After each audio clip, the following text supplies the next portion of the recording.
Good morning, good evening, good afternoon, wherever you happen to be. My name is John Bowman, and I'm your instructor for HUM 122 this semester. This is a 16-week class packed into a 14-week structure, so it's a late start class. That means that we have a lot of ground to cover, and I want to make sure that you get started on the right foot. That's the purpose of this video, is to give you a brief overview of the course, the expectations in the course, and so that way I can introduce myself so you know who's on the other side of the screen. I'm actually going to start with that last part and then use it to jump off into some of the expectations. So let's do that first. My name again is John Bowman. I've been teaching this class since 2010. It is one of my favorite classes to do. I've lived in the American South all of my life. I grew up in Winston-Salem for 9 years. I'll actually mention that at one part in the course when we get to one of the journal entries. And I moved to just outside of Concord around the age of 9 or 10.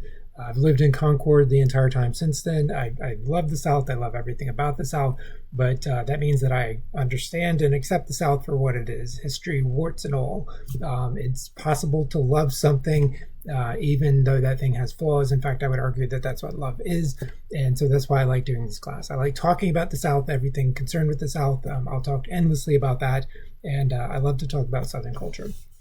So that's a little bit about me, and I guess I should say that I really like greens. I love grits. Man, if you ever want to, just talk for hours, take me out for grits somewhere. Okay, so let's talk about the course structure. Here is my basic contact information at the very top of the class.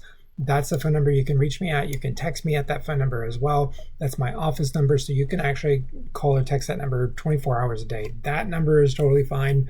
Email is totally fine. Never apologize for emailing me at school AM. I know some of you work third shift or something like that. That's when you're awake. No worries. I'm not going to respond to that email or that phone call or that text at that time, but feel free to to contact me 24 hours a day. It will roll over to voicemail. I'll just answer it when I get up the next day and when I get started. Okay, right here, this is my cell phone number. Ever since I've been teaching since 2009, I started this class in 2010. But ever since then, I've been giving out my phone number. So it is 980-621-3115. Do not call that number. Use that number for texting, and use that number for texting during reasonable hours. I promise I will ignore anything that falls outside of those hours, because it's not fair to me to try to text me in the middle of the night. That's my private number, and I'm giving it to you. I'm trusting you with it. So you can use that for texting when you have a fast question. I would say reasonable hours would be 8 a.m. to 8 p.m., Monday through Sunday, 7 days a week. No worries whatsoever. As a fair warning, though, I'm a person as well, and that means that, like, for example, as of right now, I'm very excited about seeing the Fantastic Four movie. I'm a big Marvel nerd. So if you text me and I'm in that movie, I'm not going to leave the movie to respond to you. So you're just going to have to wait till I'm done with that movie, because I paid to see that movie. I'm going to see that movie. You're just going to have to wait. So if you text me and I don't immediately respond, please don't blow me up. Don't, call it my phone or anything like that. Just be patient. If I don't respond within, say, 12 hours, 24 hours, try texting me again or emailing me or something like that. Again, it's for short questions. Hey, Mr. Bowman, how long is that essay supposed to be? Hey, Mr. Bowman, I just got called into work. No worries. Okay, fine. Let's give you an additional 24 hours on the due date. Okay, so there's no textbook required for this course. It's all built into the course. I'll show you that in just a second. I'm not going to read the rest of this at you, but I do want to draw attention to a couple of things under course policies. All the due dates are clearly presented. I'm going to talk about those in just a second. We'll talk as well about the late penalty. A couple of things that I want to draw your attention to, though. So first off, let's talk about AI. Please use AI. AI is terrific. It's wonderful. It helps you organize your thoughts. It checks your work for you. It can help you to check your work, but don't use it to write your work. Okay? If I reserve the right to ask you questions about your work or to ask for your research. If you can't produce your research, or if you can't answer basic questions about what you've written, that's a 0, because that means that you've probably used AI. I can't think of any logical other reason that you can't explain something you've written. I write for classes that I'm taking right now, 25 to 30 page papers. And if you had any question about any part of that paper, I can guarantee you that I can answer it. So if you can't answer a basic question about a 3-page paper, that's a problem. And that's one of the reasons that I would certainly give you a 0. And that ties into one of the things that I also have been putting on every single syllabus that I've used since I started teaching. I'm going to treat you like an adult in this class. That means that as an adult, if you don't hand in something, the consequence of that is you receive a 0.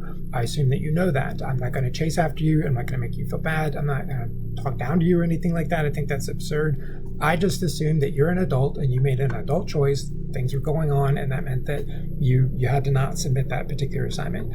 And the reason I'm emphasizing that right now is I just spent a lot of time talking about how to get in touch with me, and I'm trying to convey a sense of who I am because I want you to know I'm approachable. But if you have a problem, you need to tell me. I'm not psychic. I can't just guess that you have a problem. I need you to inform me. Shoot me a quick text or something like that. Shoot me a quick email. We can talk about it, and that way we can figure out a game plan together.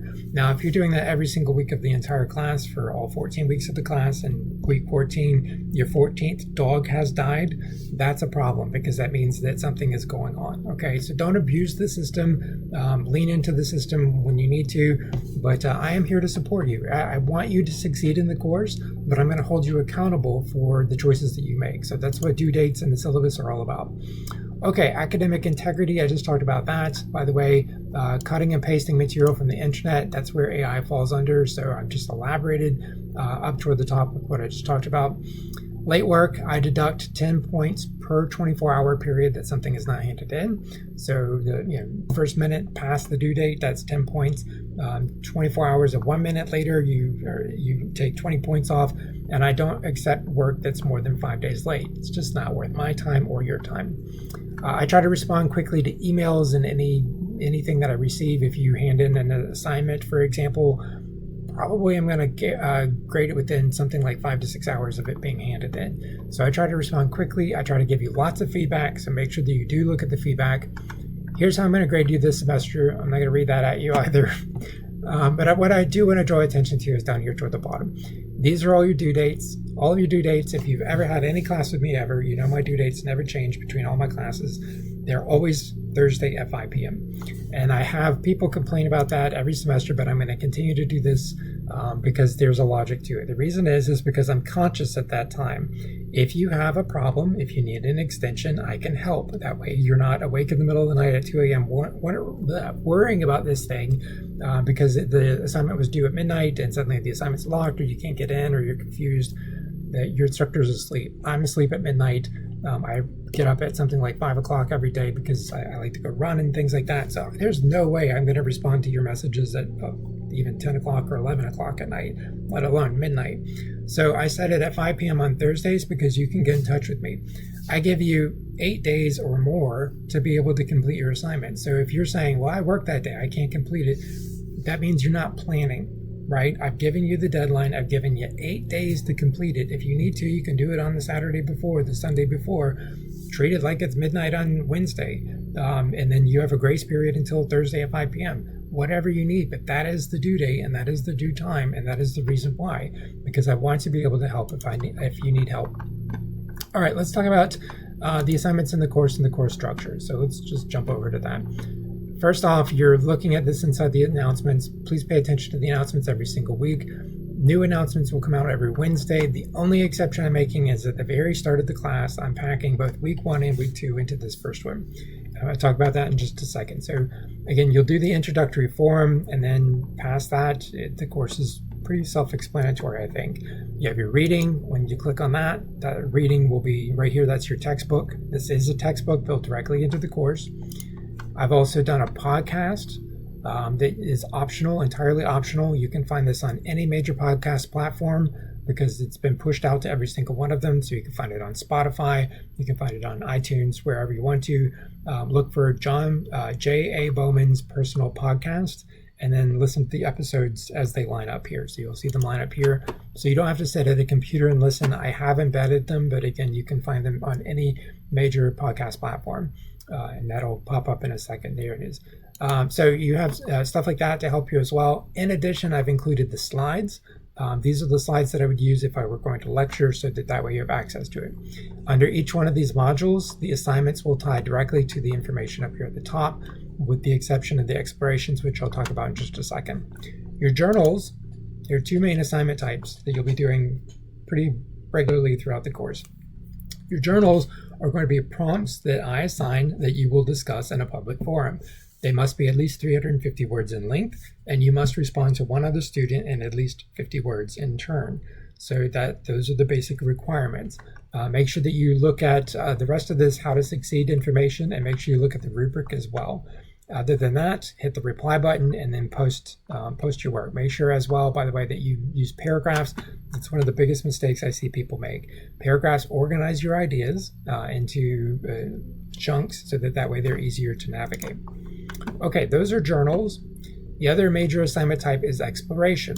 Explorations are interviews that you're going to do. One of the biggest mistakes I see with this assignment type is that students treat it as though it's a personal reflection. It is not a personal reflection. You are to take one of the exploration topics, which I'll open here in this separate tab.